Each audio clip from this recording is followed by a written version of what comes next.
This is Gabby Petito, and now that I have your attention, now the issues I'm about to raise in this video do nothing to take away from the fact that Gabby was murdered and the person who murdered her is a piece of shit.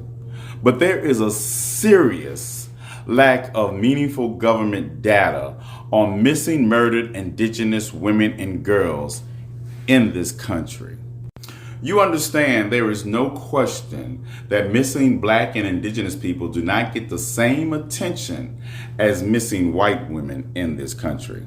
Understand, I am in no way saying that Gabby's death should not be getting the attention it deserves.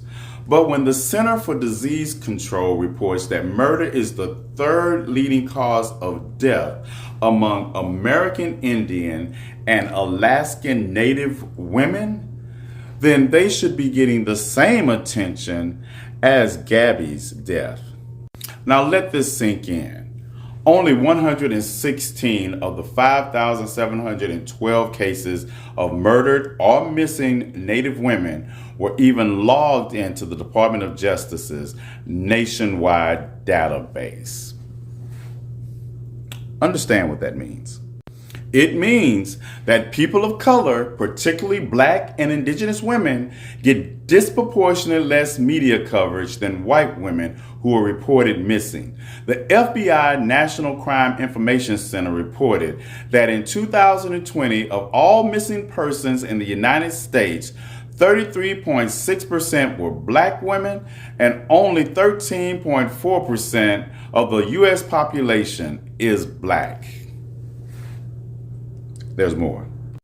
Now, in Wyoming alone, where Petito's body was found, 21% of the state homicide victims were Native American, despite the Native American population only making up 3% of the population.